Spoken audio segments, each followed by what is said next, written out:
Hello, আসসালামু আলাইকুম। দেখেন আমি একটা লেহেঙ্গা নিয়েছি, লাল টকটকে একটা লেহেঙ্গা। লেহেঙ্গাটার লম্বা ছিল 40 ইঞ্চি লম্বা, ঠিক আছে? 40 ইঞ্চি।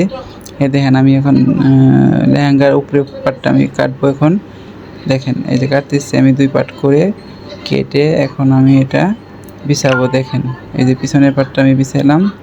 পিছনের পাটটা বিছাইয়া সমান করে বিছাচ্ছি আমি। দেখেন সমান করে বিছাচ্ছি আমি পিছনের পাটটা। এখন আমি সামনের পাটটাও ভাঁজ করতেছি। সামনের পাশটা ভাঁজ করে দেখেন টান করে সমান করে যে গলাটা আছে আমি এটা সমান করে বিছাচ্ছি আমি। এই দেখেন চেপে বিছাচ্ছি। বিছায়া এখন আমি সমান করলাম। সমান করে এখন আমি 2টা একসাথে একত্র করলাম। একত্র করে এটা 20 ইঞ্চি লম্বা হবে। এটা 22 ইঞ্চি কাপড় আছে আমাদের, 20 ইঞ্চি হয়ে যাবে লম্বাটা। আর পিছনের গলাটা হইলো বড় আর সামনের গলা ছোট। এই সমান করে কাটতেছি আমি। এখন আমি এটা সমান করে কেটে নিলাম। সমান করে কেটে এখন আমি গলাটা কাটবো। এই দেখেন গলাটা লম্বাটা ঠিক আছে। গলাটা আমি কাটতেছি।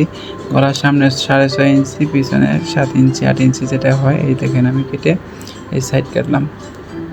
একদম সহজ কাটা, দেখছেন আমার কাটা শেষ হয়ে গেছে গা। এই যে বডি 36, পেটে হইলো 32, পেটে 30 ইঞ্চি আর কোমরে হিপে হইলো 34 ইঞ্চি। এই যে আমার লেহেঙ্গাটা কাটা শেষ। লেহেঙ্গার কাটা শেষ। এখন আমি উপরে পাটটা কাটা শেষ। এখন আমি হাতাটা কাটবো। হাতাটা 3/4 দিছি 16 ইঞ্চি। 16 ইঞ্চি হাতার মুহুরি হয়েছে 10 ইঞ্চি। এই যে 16 ইঞ্চি।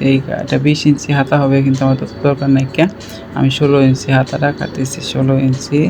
এই যে আমি 17-18 ইঞ্চি নিলাম, তারপর 16 ইঞ্চি হয়ে যাবে। এই যে আমার হাতাটা কাটা শেষ। হাতার মুখটা হইলো 10 ইঞ্চি। আর একটু লেস লাগাইতেছি আমি। লেস দিতেছি মাথার মধ্যে। লেসটা দিলে একটু সুন্দর লাগে, গোল্ডেন কালার লেস দিয়ে দিলাম। লেসটা দিলে গর্জিয়াস লাগে একটু। এই তো